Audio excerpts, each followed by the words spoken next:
Okay, mga ka-big bike, ito na. Natapos na nating PMS ang unit, tapos may service icon.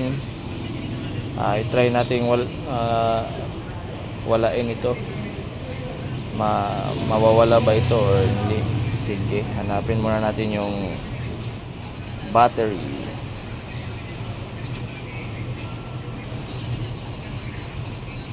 Okay, tapos start.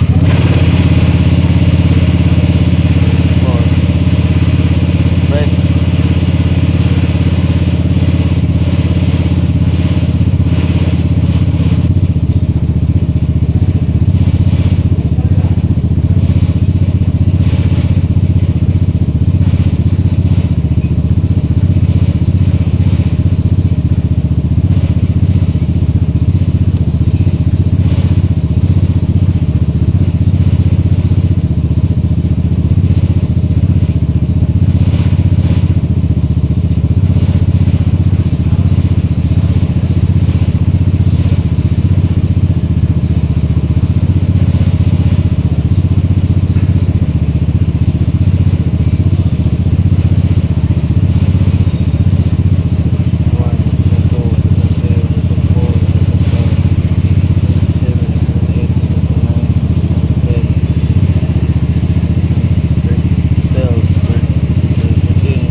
Okay, nawala na.